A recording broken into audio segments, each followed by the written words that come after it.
तो नमस्कार बच्चों, फिर आ गए हम अपनी अगली वीडियो लेकर। हमारी सीरीज चल रही है। साउंड चैप्टर हम कर रहे थे।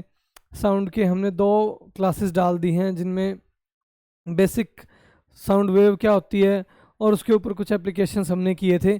अब हम कंटिन्यू करेंगे आज रिफ्लेक्शन ऑफ साउंड, और साउंड के बेसिस के ऊपर जो हम हमारे डेली लाइफ में कुछ चीज़ें ऑब्जर्व करते हैं। जैसे हम हिली एरिया में होते हैं, आवाज़ लगाते हैं तो हम अपनी ही आवाज़ रिपीट होके सुनने को मिलती है। ऐसी ऐसी बहुत सारी चीज़ें हैं। मुझे लगता है आप लोगों को हमारा कंटेंट अच्छा लग रहा होगा, तो थैंक यू, आप लोगों का प्यार हमें मिल रहा है।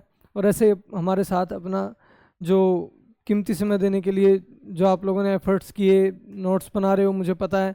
नहीं बना रहे तो बना लेना, तो उसके लिए मैं दिल से आप सबका थैंक यू बोलता हूँ। ठीक है, ऐसे ही हमारे साथ अपना भरोसा और प्यार बनाए रखें। ठीक है, हम आगे कंटिन्यू करते हैं ये टॉपिक। इसके बाद ना एक चैप्टर रह जाएगा हमारा फिजिक्स का, वो मैं भी कंटिन्यूटी में करवा दूंगा, क्योंकि अभी उसका इतना एज सच इम्पोर्टेंस नहीं है।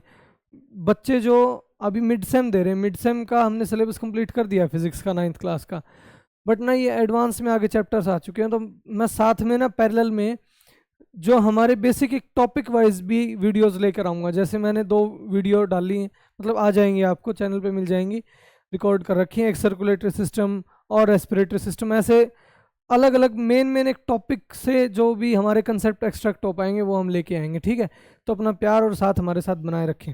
ठीक है, चलो भाई, रिफ्लेक्शन ऑफ साउंड वेव।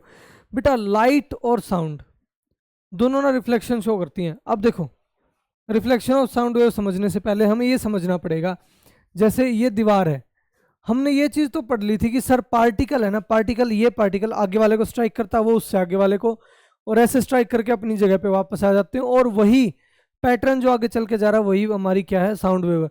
और इसी साइड किसकी मोशन है, पार्टिकल्स की, और इसी साइड किसकी मोशन है, वेव की। तो इसीलिए हमारी साउंड वेव कैसी थी, लॉन्गिट्यूडनल थी, लॉन्गिट्यूडनल वेव। अब ना मेन बात क्या आती है वो समझना और वो ध्यान देना। ये बॉल है मेरे पास, इस बॉल को मैंने ना सीधा मारा फेंक के, ऐसे ये दीवार है, ये क्या है, दीवार। बॉल को मैंने सीधा फेंक के मारा, बिल्कुल स्ट्रेट, जैसे यूं मान लो, यूं मारा तो ये सीधी आएगी। क्या बोलते हो, ये अगर डायरेक्ट सीधी लगेगी 90 डिग्री पे तो ये वापस आ जाएगी इसी रास्ते से, मानते हो? ठीक है सर, मान गए। अगर मैंने इस बॉल को यहां से फेंक दिया इस जगह पे,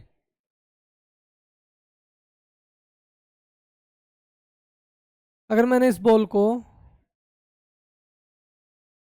यहां से इस जगह पे फेंक दिया, अब ये बॉल कहाँ जाएगी, अब ये बॉल यहाँ आएगी। हमारे साथ होता भी है, जनरली हम खेल रहे होते हैं, बास्केटबॉल के साथ खेल रहे होते हैं, कहीं पे अगर थोड़ी भी टेढ़ी जगह आ जाती है, वहां पे लगते ही बॉल एक साइड चली जाती है, क्योंकि हम सीधी फेंक रहे थे तब तक ठीक है, जब जैसे ही सरफेस टेढ़ी हो जाएगी, टेढ़ी होने पे बॉल ऐसे लगेगी और वो इस साइड चली जाएगी। सेम काम, और यही ना हमारा क्या है, रिफ्लेक्शन है। क्या है ये, रिफ्लेक्शन। सेम रिफ्लेक्शन हमारा लाइट रे शो करती है, और सेम हमारा साउंड वेव कैसे शो करेगी वो और देख लो ध्यान से। ये वॉल थी हमारी, वॉल के ऊपर ना मटेरियल भी रिफ्लेक्टिंग होना चाहिए। ऐसा नहीं हो कि वाइब्रेशंस जा रही, वाइब्रेशंस को वहां एब्जॉर्ब कर ले वो। अब यहां से ये मेरे पास क्या है, बॉल है, ये प्रोजेक्ट हुई यहाँ पे, ठीक है, प्रोजेक्ट हो गई। यहाँ पे बनेगा एक नॉर्मल, जो क्या होगा, 90 डिग्री एंगल बनाएगा, और जितना एंगल इस साइड बनेगा उतने से ये रिफ्लेक्ट हो जाएगी। यही लॉ ऑफ रिफ्लेक्शन है, यही क्या है, लॉ ऑफ रिफ्लेक्शन। ठीक है, अब लॉ ऑफ रिफ्लेक्शन के बेस के ऊपर हमारे पास ये सामने पिक्चर भी है। ठीक है,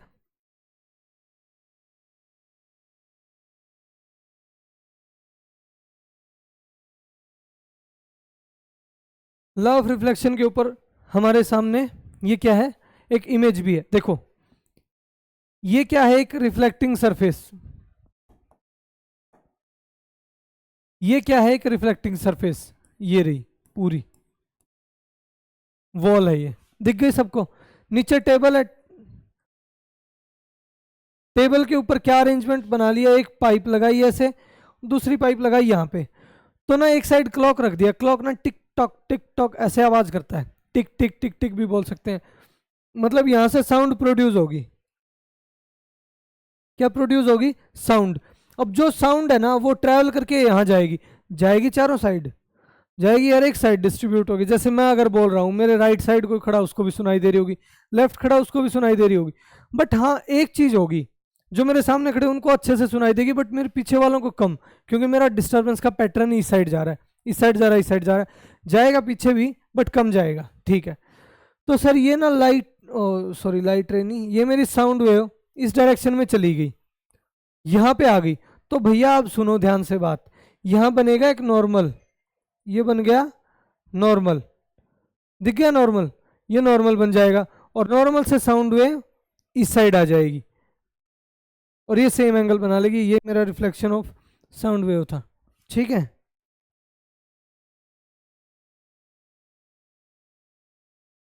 ओके, तो ये हमने कर लिया। यहां से बिल्कुल जैसे हमारी रिफ्लेक्शन ऑफ लाइट होता है, सिमिलरली हमारा रिफ्लेक्शन ऑफ साउंड वेव्स हो जाएगा। एको क्या होता है सर? एक डिस्टेंस पे कोई भी चीज है, एक डिस्टेंस पे कोई भी चीज है, यहां से एक इंसान ने आवाज लगाई,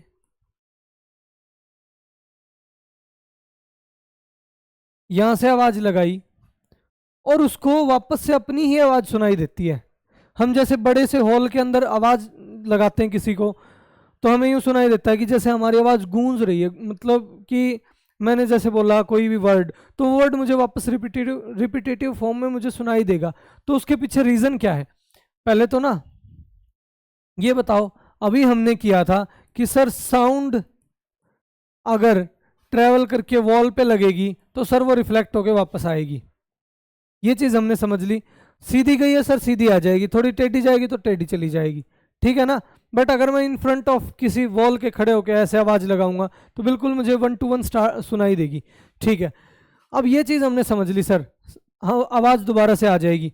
अब मैंने ना साउंड चैप्टर पढ़ाते टाइम आपको बताया था एक persistence of hearing, persistence of hearing, हमारे कान के ऊपर कितनी देर बाद नई वाइब्रेशन को हमारा जो ईयर ड्रम है वो ऑब्जर्व कर सकता है, वो है 1/10 part of second, 1/10 part of second, या 1/10 सेकेंड बोल सकता हूं मैं, 1/10 सेकेंड बोल दूं, और इसको अगर करूंगा 0.1 सेकेंड बोल सकता हूं मैं, यानी 1 सेकेंड का भी 10th पार्ट, इतनी देर बाद हमारा कान नई आवाज सुनने के लिए रेडी हो जाता है।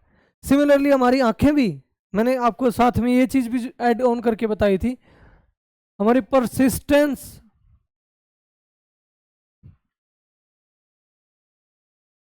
वहां तो ये नोटिफिकेशन पैनल आ रहा है भाई, नेक्स्ट पेज पे बताता हूं। Persistence of eye vision 1/16th part of second, यानी 1 सेकेंड में 16 टाइम्स कोई चीज चेंज हो रही है, उसको हमारी आंख ऑब्जर्व कर लेती है। हमारी आंखें 1 सेकेंड में 16 टाइम्स चेंज हो रहे हैं उनको ऑब्जर्व कर लेती है। अब आप लोग ना मुझे एज ए फॉर्म ऑफ, मतलब एक वीडियो फॉर्मेट में देख रहे हो, एक्चुअल में ये वीडियो नहीं है, ये फोटोज कैप्चर कर रहा है कैमरा हर 1 सेकेंड में। लाइक अभी ये 60 FPS पे सेट है, किस पे?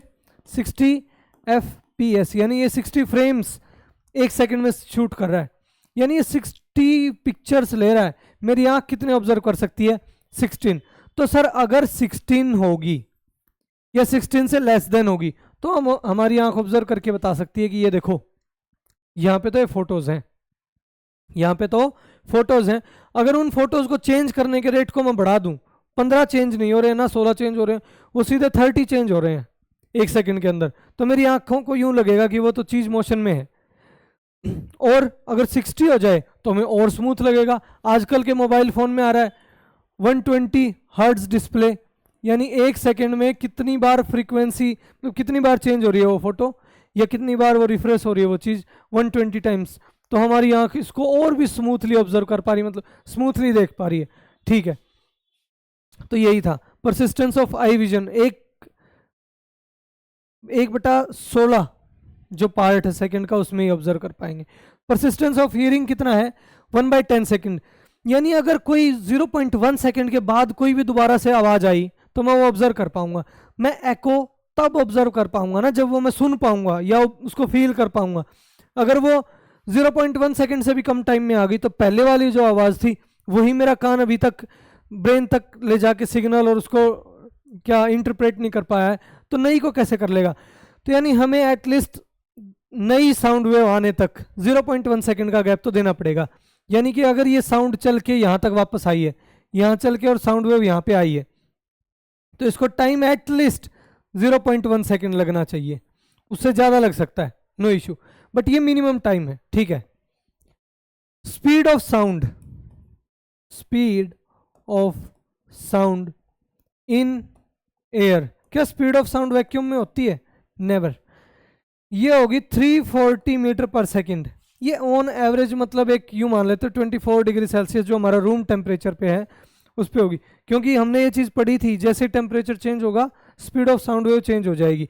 तो सर हमारे सामने आ गई है speed 340 metre per second, time 5 second नहीं 0.1 सेकंड, ठीक है। और हमें बताना क्या है? हमें यह बताना है कि हमसे कोई चीज कितनी दूर होनी चाहिए कि हम एको सुन पाए। अब मैं इस रूम के अंदर खड़ा हूं, मुझे तो एको सुनाई नहीं दे रही है। माना स्टूडियो के अंदर ना साउंड प्रूफिंग होती है, वो मैं आगे आपको बताऊंगा, नया टॉपिक है हमारा इसी चैप्टर में। बट ना यहाँ पे साउंड प्रूफिंग नहीं है सामने वाली वॉल पे, ठीक है, जहाँ कैमरा लगा हुआ है। अब उस वॉल से मुझे सुनाई नहीं दे रहा वही कुछ भी, उस वॉल से मुझे कुछ भी सुनाई नहीं दे रहा है। ये कहाँ से आया था बाद में देखेंगे। उस वॉल से मुझे कुछ भी सुनाई नहीं दे रहा है, ठीक है। इसका मतलब तो सर ये वॉल तो काफ़ी पास है, बहुत जल्दी साउंड वेव जाके आ जाएगी, 0.1 सेकंड से भी जल्दी आ गई, तो आपका कान तो उसको ऑब्जर्व ही नहीं कर पाया, ठीक है। तो मुझे ये बताओ कि ये दीवार कितनी दूर होनी चाहिए मुझसे कि मैं ये सुन पाऊँ, ठीक है। तो मुझे एक्स बताना है या डिस्टेंस बताना, मान लो कुछ भी, ये तो डेरिवेटिव हो गया dx, सीधा ही डिस्टेंस लिख देता हूं मैं यहाँ पे, डिस्टेंस d निकालना है हमें। हम मेरे पास है स्पीड का फॉर्मूला क्या होता है? डिस्टेंस अपॉन टाइम, है ना। स्पीड कितनी है? 340 metre per second, distance d by time 0.1 second. इस साइड ले आऊंगा, d is equal to 340 metre per second into 0.1 second. Second से सेकंड कट हो जाएगा, पॉइंट हट के नीचे 10 लग जाएगा, 10 से ये कट हो जाएगा और ये मेरे पास आ गया आंसर 34 मीटर।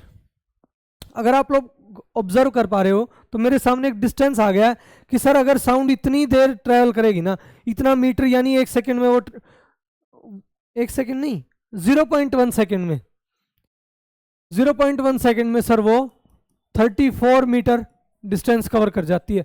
यानी कि अगर 34 मीटर कवर करके लाइट मेरे तक पहुंच जाती है तो मैं उसको सुन पाऊंगा दोबारा से। क्यों? क्योंकि वो 0.1 सेकंड में पहुंची है अब मेरे पास। इसका मतलब तो एको सुनने के लिए हमें एटलीस्ट 34 मीटर का डिस्टेंस कवर करवाना पड़ेगा साउंड को। अब देखो यहाँ पे एक बड़ी ही ट्रिकी चीज आ रही है। ये दीवार थी, मैं यहाँ पे हूं, मैंने आवाज लगाई, मैंने बोला कि सोनू, मैंने आवाज लगाई सोनू, ठीक है, आवाज गई, यहां लगी, वापस आएगी। अब यहां तक जाना और आना ही 34 मीटर कवर किया इसने। 0.1 सेकंड में मेरा कान सुन सकता है, वो चाहे कितना ही चल के आए, मेरे कान तक आते आते उसको 0.1 सेकंड हो जानी चाहिए। यानी 34 मीटर कवर कर सकती है ये कितनी देर में? 0.1 सेकंड में। तो सर 0.1 सेकंड में अगर 34 कर सकती है तो दीवार हमसे कितनी 17 मीटर दूर होनी चाहिए, तभी तो 17 जाएगी, 17 आएगी और ये एक सेकंड में 34 मीटर कवर कर देगी। तो अगर कोई पूछे कि ऑब्स्टेकल और रिफ्लेक्टिंग सरफेस, ऑब्स्टेकल और रिफ्लेक्टिंग सरफेस हमारे जो क्या बोल रहे हैं, जो साउंड प्रोड्यूस करने वाला ऑब्जेक्ट है उससे कितनी दूर होनी चाहिए, वो एटलीस्ट 17 मीटर दूर होनी चाहिए, क्योंकि 17 जाएगी 17 आएगी और ये ओवरऑल में 34 मीटर डिस्टेंस कवर करके आ जाएगी। और ये 34 मीटर डिस्टेंस कवर करेगी कितनी देर में, 0.1 सेकंड में, क्योंकि इसकी स्पीड ही क्या थी, 340 मीटर पर सेकंड। तो ये मेरे सामने आ गया एको, और एको से रिलेटेड जो हमारा एक कंसेप्ट है कि ऑब्जेक्ट कितना दूर होना चाहिए, वो डिस्टेंस मेरा आ गया 17 metre. This is the answer. ठीक है। रिवर्बरेशन, ये सुनो। अब ना कई बार हम ऐसे हॉल में खड़े हैं, हमें दोबारा दोबारा हमारी आवाज़ सुनाई दे रही है, ठीक है। अब मैं चला गया किसी थिएटर में या चला गया मैं किसी ऑडिटोरियम में, वहाँ पे ना जनरली क्या होता है, बहुत बड़ा हॉल होता है। इसका मतलब तो सर वो 17 मीटर से तो ज़्यादा दूर है आवाज़, और स्पीकर से जब भी आवाज़ जाएगी तो वो सर वहाँ पे पहुँचेगी 340 मीटर पर सेकंड से, और 340 मीटर पर सेकंड से आ जाएगी, यानी वो 0.1 सेकंड से ज़्यादा टाइम ले लेगी। और ज़्यादा टाइम बेशक ले ले, हमारा कान ऑब्जर्व कर पाएगा, 0.1 सेकंड से कम का ऑब्जर्व नहीं कर पाएगा। तो हमें क्या करना होगा, यूँ मान लो कि ये दीवार है, यहाँ पे कोई लड़का खड़ा है, ये चिल्ला रहा है, और ये दीवार है एटलीस्ट 20 मीटर दूर, ठीक है। तो ये जाएगी वापस आएगी, इसको अपनी आवाज़ दोबारा रिपीट होके या रिपीटेटिव फॉर्म में इसको अपनी आवाज़ सुनाई देगी। तो इसको रोकने के लिए, रिवर्बरेशन से बचने के लिए यहाँ पे ना साउंड प्रूफिंग की जाती है। क्या की जाती है? Sound proofing. साउंड प्रूफिंग में क्या करते हैं, सॉफ्ट मटेरियल जैसे क्या बोलते हैं वो, हमारी फोम, स्पंज वगैरह ऐसी चीज़ें हम लगा देते हैं दीवार में, और थर्मोकोल वगैरह भी, सो दैट वो वाइब्रेशंस को वहीं ऑब्जर्व कर ले, एब्जॉर्ब कर ले। लाइक यहाँ से साउंड वेव गई थी, साउंड वेव किस फॉर्म में गई थी, वाइब्रेशन की फॉर्म में गई, वहाँ पे वाइब्रेशन जाके वापस नहीं आ पाई, वहीं पे एब्जॉर्ब हो गई, तो साउंड वेव सुनाई नहीं देगी। इसीलिए थिएटर्स के अंदर, ऑडिटोरियम के अंदर ना अच्छी सी सीलिंग और साइड में ना काफ़ी सॉफ्ट और ऐसे कॉटन जैसी सी चीज़ें भर दी जाती हैं, फाइबर मटेरियल्स, सो दैट क्या होगा कि हमारी जो साउंड है ना वो वाइब्रेशंस वहाँ पे कैप्चर हो जाए और हमें दोबारा से एको सुनाई ना दे। ठीक है, ये रिवर्बरेशन था। Okay, use of multiple reflections. अब रिफ्लेक्ट होके जो आवाज़ आएगी ना वो एक पैटर्न से आएगी। मैंने कल बताया था ना आपको, कल बताया था किसी एक वीडियो में बताया था जहाँ तक मुझे याद आ रहा है, कि अगर दीवार के पास ऐसे कॉर्नर बन रहा है और वहाँ पे एयर घूम के आ रही है ना, तो क्या होगा, वहाँ पे ना एक अजीब सा डरावना सा पैटर्न सुनाई देगा, अजीब सी आवाज़ आएगी। आ गया याद, ये मैंने ना उसमें करवाया, क्या बोलते हैं इसमें, हमारा रेस्पिरेटरी सिस्टम में। ठीक है, हमारे जो वोकल कॉर्ड्स है वो कैसे काम करती है, ये उसमें करवा रखा है, वहाँ पे ये आपको मिल जाएगा। इसका अच्छा एग्जांपल है वो, इसके बाद आ जाएगी आपके पास वो वीडियो, वो जरूर देखना। अब ना वहाँ से वो घूम के आ रही है, तो वहाँ पे कैसे रिफ्लेक्ट हुई है, कैसी सरफेस से उसने मतलब उसके टकराव हुआ है, वहीं से ना एक साउंड का पैटर्न प्रोड्यूस होगा। क्या प्रोड्यूस होगा? साउंड का पैटर्न। और वही क्या है मेरा, यूज ऑफ मल्टीपल रिफ्लेक्शन है। मेगाफोन है, मेगाफोन में ना यूं मान लो कि यहाँ से साउंड प्रोड्यूस हुई है, वहाँ यहाँ लगेगी, यहाँ लगेगी, यहाँ लगेगी, यहाँ लगेगी, और वो रिफ्लेक्ट हो जाएगी ऐसे आगे की साइड। सीधी तो जा ही रही थी, जो इसने बोला वो स्ट्रेट तो जा ही रही थी, यहाँ लग के भी चली जाएगी, यहाँ लग के चली जाएगी। रब करके दोबारा ही बता देता हूँ, सीधी तो जा ही रही थी, यहाँ लग के चली जाएगी, यहाँ लग के चली जाएगी, तो ये एक ऐसा मतलब एक इंटेंसिटी सी बढ़ा देगी। इसका ना आप लोगों को एक बेस्ट एग्जांपल देता हूँ। हम जनरली ना क्या करते थे, म्यूजिक सुन रहे होते हैं या फोन ना ऐसे कर लेते हैं, ठीक है, फोन को हम ऐसे कर लेते हैं, कुछ भी देखना होता है, कुछ भी सुनना होता है, क्योंकि सो दैट यहाँ से ना साउंड वेव हाथ से टकरा के आगे की साइड आए। हमने ऐसा सा बना लिया है, किसी भी सरफेस पे नहीं, मतलब एक कनकेव शेप, हाँ कनकेव शेप से बना लिया, तो ये स्ट्राइक होके हमारे पास आ जाएगी और हमें अच्छे से आवाज सुनाई देगी। ठीक है, सिमिलरली ये है, इसके अंदर ना अब साउंड सीधी जा सकती थी, बट यहाँ पे ना इसको घुमा दिया, हमने क्या कर दिया, इसको ऐसे घुमा दिया, घुमा दिया तो साउंड का इफेक्ट चेंज हो जाएगा, भारी हो जाएगी। अगर आगे मटेरियल ज़्यादा वैसा लगा रखा है बहुत ही हार्ड, और अगर बहुत ही पतली लेयर का मटेरियल लगा रखा है तो इसमें से श्रिल आवाज आएगी। तो ये सारी चीजें कैसे बन रही हैं, मल्टीपल रिफ्लेक्शन की वजह से इनके अंदर ना एक पैटर्न बनेगा, मेगाफोन, हॉर्न, ठीक है।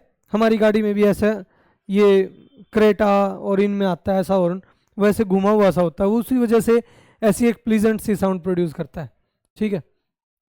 Okay, source of sound. अब सुनो, यहां पे रख दिया इन्होंने सोर्स ऑफ साउंड, ठीक है, और यहां से ना इस साइड तो जा ही रही है आवाज, और साथ में क्या हो रहा है, इस साइड स्ट्राइक करके और फिर ऐसे जाएगी। ये मैं आपको रिफ्लेक्शन वाले चैप्टर में बताऊंगा। बाकी सिर्फ यूं मान लो कि अगर ये बीच में रखी है, इस साइड टकरा के भी आगे निकल जाएगी, इस साइड टकरा के भी आगे निकल जाएगी, पीछे टकरा के भी आगे ये निकल रही है। जैसे आप लोगों को अगर ऑब्जर्व हो रहा हो इसमें, तो ये जो साउंड वेव्स निकल रही हैं, ये एक्चुअल में ये वाली यहाँ पे आई और ऐसे चली गई, ये वाली यहाँ पे आई और ऐसे चली गई। अब आप कहोगे कि सर आपने तो प्लेन सरफेस से बताया था, कर्व्ड सरफेस से कैसे चलेगी। चलो इसमें तुम्हारा एक टॉपिक और अच्छे से कवर हो जाएगा। इरेजर भैया कहाँ गए, आ गई।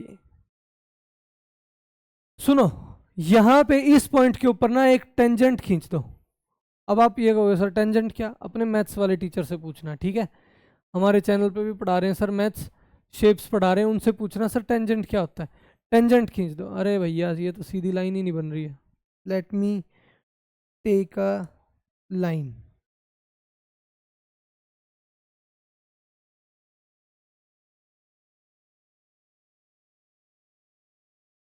ये देखो हमने बना दी, सही बन गई नहीं, let me draw it again. इससे नहीं, ये फिर से थोड़ा सा सही नहीं बना। अब बन गई, अब बन गई, अब बन गई। ये ठीक कैसे होगी, अरे भैया जगह से मत हिलो।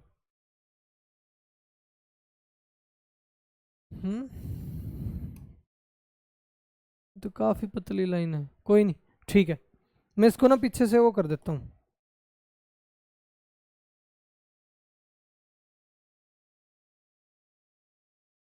अब आप लोगों ने ना एक चीज पढ़ी होगी कि कर्व्ड सरफेस से जब भी सेंटर से कोई लाइन आएगी तो वो वहां पे टेंजेंट के ऊपर ना 90 डिग्री एंगल बनाती है।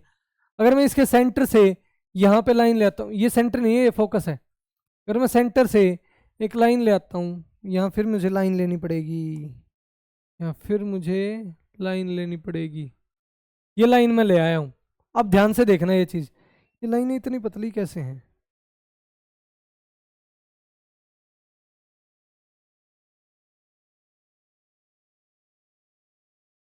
ठीक है जैसा भी है। अब ये लाइन यहाँ पे आ गई है, यूं देखो कि ये सेंटर से जब चल के आई थी तो यहाँ तक आई, यहाँ पे इसने बना लिया 90 डिग्री बना लिया। इट मीन्स ये कैसी लाइन है, ये एक नॉर्मल रे है। नॉर्मल यानी नॉर्मल क्या होती है, 90 डिग्री पे प्रोजेक्ट हो जाती है। और ये मेरी क्या है, ये मेरी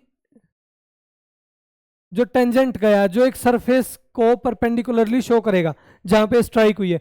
अब यहां से देखो ये वाली लाइट रे जो साउंड रे जो गई है, साउंड को प्रेजेंट करने वाली रे, वो यहां जितना एंगल बनाएगी उतना ही इस साइड बनाएगी और ये क्या हो जाएगी, रिफ्लेक्ट हो जाएगी, ठीक है। यही रिफ्लेक्शन ऑफ साउंड वेव था। मैं ये चीज़ ना अभी थोड़ा सा यहाँ इतनी नीड थी नहीं इसकी, थोड़ा टाइम लेके इसलिए समझाया। मैं जिस टाइम लाइट चैप्टर करवाऊंगा तो पूछूंगा आप लोगों से, और अगर याद ना आए, भाई यूट्यूब का ना ये बड़ा ड्रॉबैक है कि टीचर ना मतलब एक मॉनिटरिंग नहीं कर सकता कि बच्चे कैसे कर रहे हैं तो आप लोगों को खुद से सिंसियर होना पड़ेगा। पहले के टाइम पे चल जाता था, ठीक है, टीचर डांट रहे हैं, पीट भी देते थे, मम्मी पापा डांट रहे हैं, पढ़ने के लिए बैठा देते हैं। आज के टाइम पे वो चीज़ नहीं रही है। अगर अब भी आप लोग सिंसियर नहीं रहोगे तो कोई बेनिफिट नहीं है भाई। अभी बच्चों को यूँ लग रहा होगा कि टीचर को क्या ही नॉलेज है, इसको क्या ही पता हम कैसे लाइफ एंजॉय करते हैं।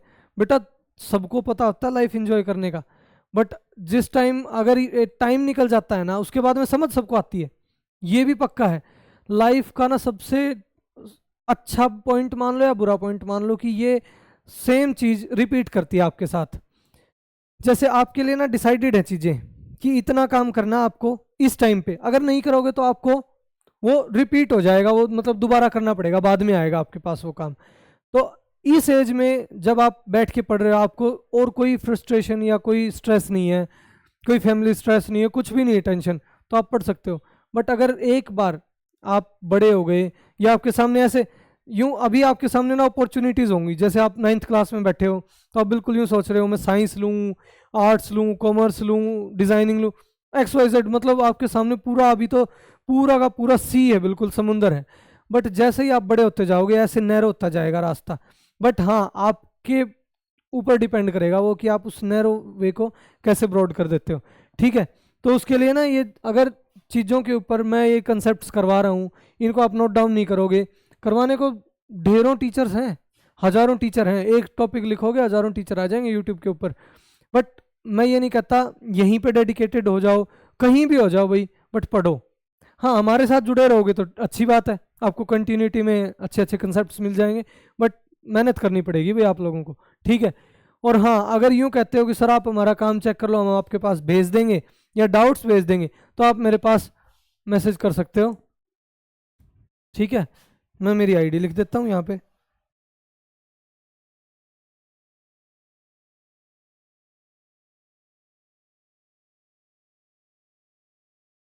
मेरे पास मैसेज कर सकते हो इंस्टा पे। ठीक है, या फिर चैनल के ऊपर जो चैनल का व्हाट्सएप है उसके ऊपर कर सकते हो, मैं जैसे ही आऊँगा चेक कर लूँगा।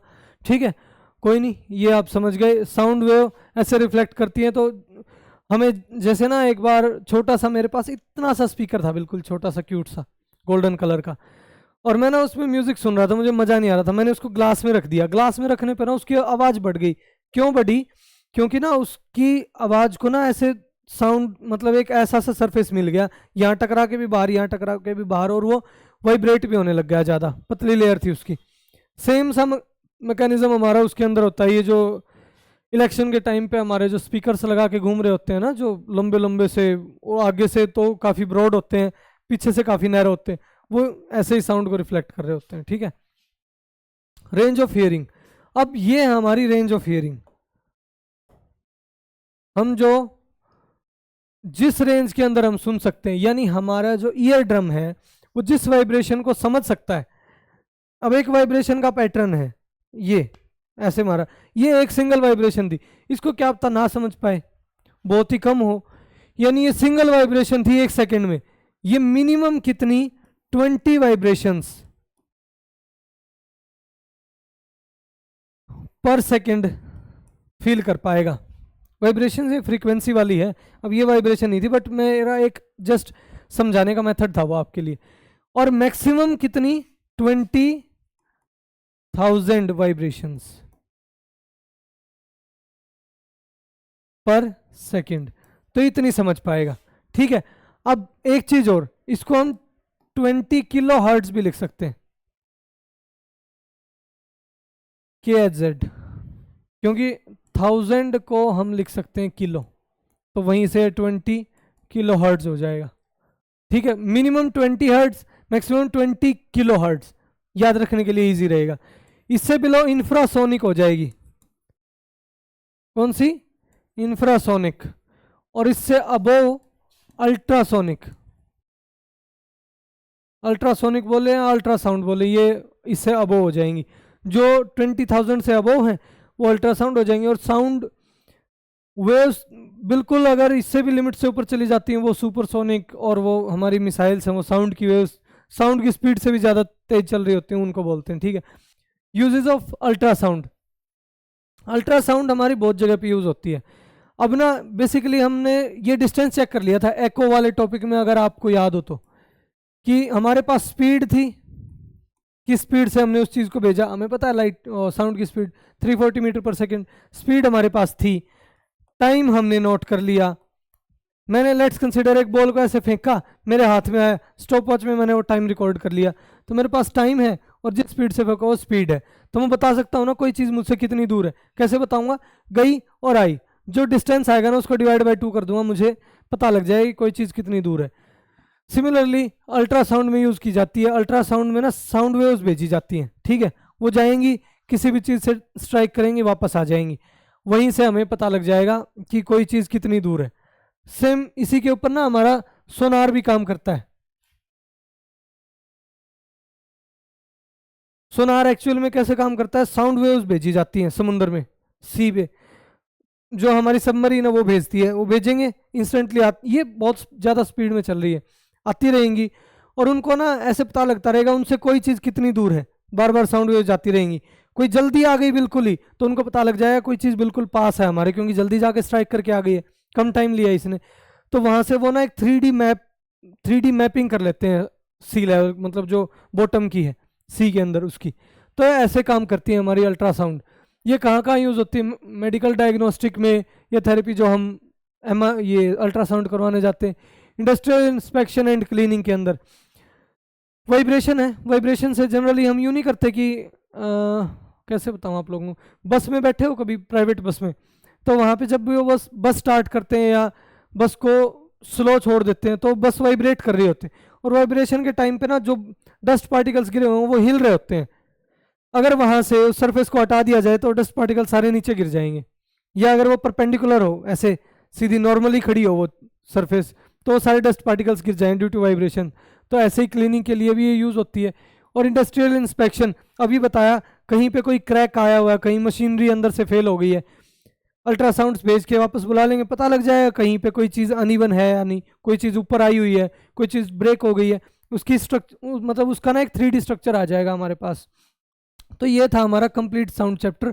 साउंड हमने कंप्लीट कर दिया है, अब सिर्फ एक चैप्टर रह गया हमारा 9th क्लास फिजिक्स का, वो भी हम जल्दी ही आपके लिए चैनल के ऊपर लेके आएंगे क्लास।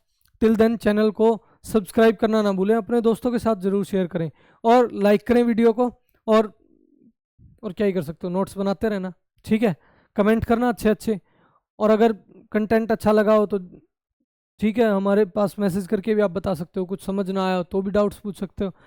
बाकी नेक्स्ट वीडियो तक अपना खुद का ध्यान रखें, ठीक है, मौसम भी अब बदलने वाला है, ठीक है, अभी सर्दियाँ आने वाली हैं, so take care of yourself and notes बनाते रहें, पढ़ते रहें। Thank you very much, thanks a lot.